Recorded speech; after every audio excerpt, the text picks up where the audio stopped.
আমরা যারা পাবলিক বিশ্ববিদ্যালয়ে পড়াশোনা করেছি অথবা যারা পাবলিক বিশ্ববিদ্যালয় সম্পর্কে খোঁজ খবর রাখি তারা এটা জানি যে পাবলিক বিশ্ববিদ্যালয়ে যে সমস্ত স্টুডেন্টরা ভর্তি হয় তাদের মধ্যে আহ, অধিকাংশই থাকে মধ্যবিত্ত এবং নিম্ন মধ্যবিত্ত ফ্যামিলির সন্তান। উচ্চবিত্ত ঘরের সন্তান খুব কমই দেখেছি। তো পাবলিক বিশ্ববিদ্যালয়ের হলে ফার্স্ট ইয়ার থেকেই যে সমস্ত ছেলেপেলেরা থাকে, খেয়াল করে দেখবেন যে তারা অবস্থাটা এরকম, তাদের সাংসারিক অবস্থা যে তাদের মেসে বা আলাদা বাসা ভাড়া করে থাকার মতো সামর্থ্য থাকে না। আর সাধারণভাবেই বাংলাদেশে বিশ্ববিদ্যালয়গুলোতে মানে হলে মানে সিট পাওয়া যায় না শুরুতেই। তো তখন তাদেরকে প্রথম বর্ষেই একদম ফার্স্ট ইয়ারেই হলে সিট পাইয়ে দেওয়ার একটা সুযোগ দিয়ে দেয় প্রভাবশালী গোষ্ঠী। রাজনৈতিকভাবে যে বিশ্ববিদ্যালয়ে যে ক্যাম্পাসে যারা খুব বেশি পাওয়ারফুল থাকে তারাই সেই দায়িত্বে থাকে। ফলে মধ্যবিত্ত বা নিম্ন মধ্যবিত্ত ঘরের বা নিম্নবিত্ত ঘরের মেধাবী সন্তানরা যখন পাবলিক বিশ্ববিদ্যালয়ে ভর্তি হয় তখন ফার্স্ট ইয়ার থেকে হলে থাকার জন্য কোনো না কোনো রাজনৈতিক ছত্রছায়ায় তাকে থাকতে হয়। আর সেই রাজনৈতিক হাতিয়ার হিসেবে তাদেরকে যারা ইউজ করে তারা তাদের মিছিলে নিয়ে যায়, তাদের মিটিংয়ে নিয়ে যায়, তাদের রেগুলার তাদের টেন্টে নিয়ে যায়। সেই টেন্ট থেকে মানে মিছিলটা শুরু হয় এবং কি নানা রকমের এজেন্ডা বাস্তবায়ন হয়।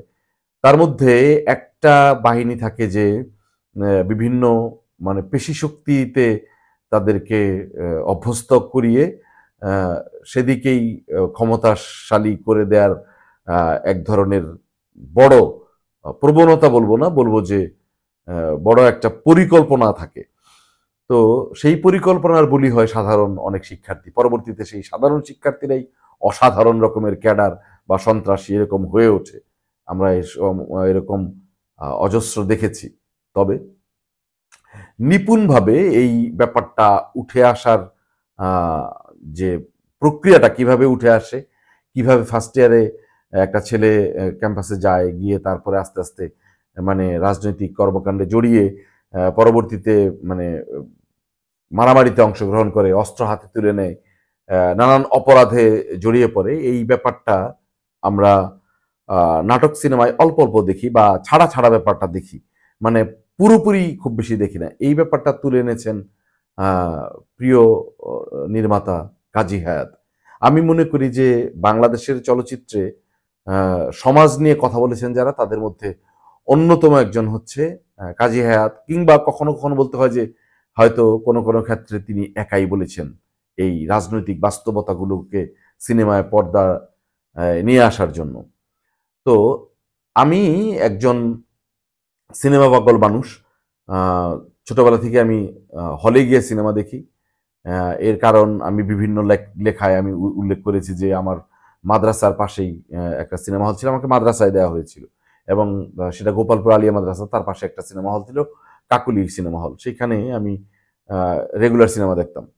তো পরবর্তীতে নেশা এমন হয়ে যায় যে কাকুলি, তারপর মানসী, তারপর মধুপুরের কল্লোল, মাধবী, সাথী, তার ভুয়াপুরের কাজল, রেখা, তারপরে ঘাটাইলের জনতা, এই যে সিনেমা হলগুলোতে আমার নিয়মিত অবাধ বিচরণ ছিল।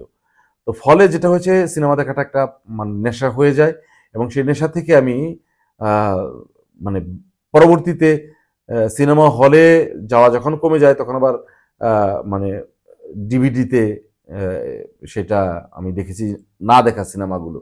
অর্থাৎ আমি যেটা বলতে চাই যে বাংলাদেশে মুক্তিপ্রাপ্ত প্রায় দেখার মতো যত সিনেমা আছে তার অধিকাংশ আমি দেখেছি। তো আমাকে যদি কেউ বলে যে এত সিনেমা দেখেছেন, আপনার কাছে সেরা সিনেমা 10টা সেরা সিনেমা আপনি বাছাই করেন, তো 10টা সেরা সিনেমার মধ্যে একটা সিনেমা হচ্ছে কাজী হায়াৎ পরিচালিত দেশদ্রোহী। দেশদ্রোহী সিনেমাটা সম্ভবত 97 সালে মুক্তি পেয়েছিল। এটা আমি দেখেছিলাম। সেই দেশদ্রোহী সিনেমাতে নায়ক মান্নাকে যেভাবে আমরা দেখেছি, তিনি অসামান্য অভিনয় করেছিলেন এবং এই যে একটা গল্প, এই গল্পের মধ্যে আমরা দেখি যে প্রথম দিকে দেখি একটা দুর্ধর্ষ ক্যাডার মান্না, এবং কি তাকে রাজনৈতিক একজন নেতা তাকে ভাড়া করে যে কোন এক টেন্ডারবাজির জন্য একজন মুক্তিযোদ্ধাকে গুলি করে মারতে হবে, এবং কি টাকার বিনিময়ে মান্না সেটা করে, এবং সেই মুক্তিযোদ্ধাকে খুন করে। খুন করার পর ডলি জহুর থাকেন সেটাতে সাংবাদিকের ভূমিকায়, বুঝিয়ে সুঝিয়ে তার ইন্টারভিউ নেন, এবং কি সেই ইন্টারভিউ নিতে নিতে সে তার জীবনের গল্প বলে যে সে নিজেও একজন মুক্তিযোদ্ধার সন্তান।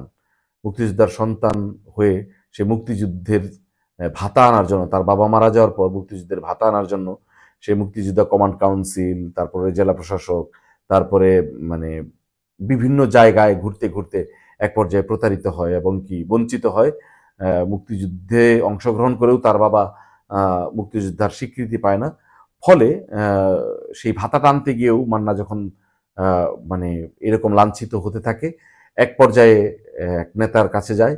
যাওয়ার পর সেই নেতা তাকে পাঠায় বিশ্ববিদ্যালয়ের হলে। সেই বিশ্ববিদ্যালয়ের হলে পাঠানোর পর কাবিলা থাকে সেখানে, বিশ্ববিদ্যালয়ের স্টুডেন্ট, এবং কি সে থাকে মানে একদম মারামারিতে ওস্তাদ থাকে, এবং হল দখল, তারপর বিভিন্ন ছাত্রদেরকে টর্চার করা, এইসব ব্যাপারে সে থাকে সিদ্ধহস্ত।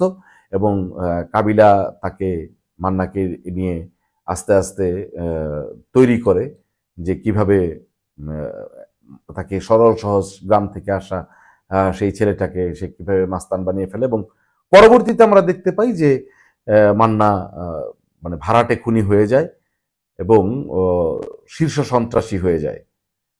একটা গ্রাম থেকে উঠে আসা একটা ছেলে বিশ্ববিদ্যালয়ের হলে গিয়ে এক পর্যায়ে গিয়ে অনেক বড় রকমের একজন সন্ত্রাসী হয়ে যায়। এই যে প্রক্রিয়াটা, বিশাল প্রক্রিয়া, এই প্রক্রিয়াটা উঠে এসেছে কাজী হায়াতের এই সিনেমাতে, দেশদ্রোহী সিনেমায়। এবং আমি মনে করি যে বাংলা চলচ্চিত্রে সমাজ বাস্তবতা নিয়ে যত মানে ঘটনা ঘটেছে তার মধ্যে কাজী হায়াতের দেশদ্রোহী অন্যতম একটা সিনেমা। আমার কাছে এখন পর্যন্ত এই সিনেমায় মান্নার যে অভিনয় এবং কাজী হায়াতের যে সংলাপ, এটাকে অনেক মানে তথাকথিত অনেক মানে দেশপ্রেম নিয়ে সিনেমা বা সমাজ নিয়ে সিনেমার মধ্যে আমি দেখেছি এটা এতটা উঠে আসেনি। তো সেই জায়গা থেকে আমার এই আজকের এই ভিডিও, এটা আলোচনা, এই সিনেমাটা নিয়ে আমি কথা বলছি যে এই সেদিনের সেই দেশদ্রোহী সিনেমাটা কিন্তু আজকে এই সময়ে এসেও মানে একই রকম নতুন। বিষয়টা কিন্তু একেবারেই নতুন, এখনো নতুন। মনে হবে না যে পুরনো সেই মান্ধাত আমলের গল্প চলছে তো চলছে, তা মনে হবে না।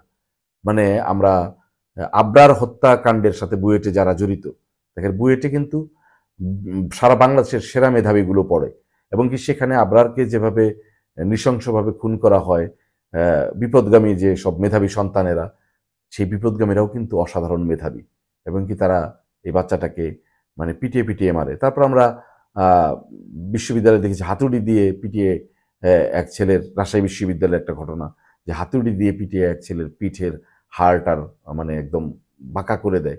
তারপর আমরা এটাও দেখেছি জাহাঙ্গীরনগর বিশ্ববিদ্যালয়ে বা জগন্নাথ বিশ্ববিদ্যালয়ে দেখেছি যে অভ্যন্তরীণ যে গ্যাজ্জামটা আর কি, মানে নিজেদের মধ্যে দলীয় কোন্দল আর কি, সেখানেও দেখেছি যে অস্ত্রের ঝনঝনানি। এবং পরবর্তীতে নানান সময়ে নানান সাধারণ শিক্ষার্থীকে নিপীড়ন করার ক্ষেত্রে রাজনৈতিকভাবে যেভাবে অত্যাচারগুলো চলেছে, এগুলো কিন্তু করেছে কারা? তারা কিন্তু মেধাবী, এবং কি তারা গ্রাম থেকে উঠে আসা। এবং আমি মনে করি যে তারা যাদেরকে আদর্শ মানত তারাই তাদেরকে বিপদগামী করেছে। এটা এই সিনেমাটা, দেশদ্রোহী সিনেমাটার পরে আমি আর কোনো সিনেমা এরকম দেখিনি যে এই ব্যাপারগুলোকে এভাবে তুলে আনবে। যেমন আবরারের মতো একটা বিরাট ঘটনা ঘটার পরেও সেটা নিয়ে কিন্তু খুব পাওয়ারফুল কোনো সিনেমা আমরা এখনো দেখলাম না। তো ব্যাপারটা হচ্ছে যে সেই সময়ে কাজী হায়াত নিয়ে এসেছিলেন আমার কাছে এখন পর্যন্ত আমার দেখা সেরা 10 সিনেমার একটা সিনেমা হচ্ছে দেশদ্রোহী।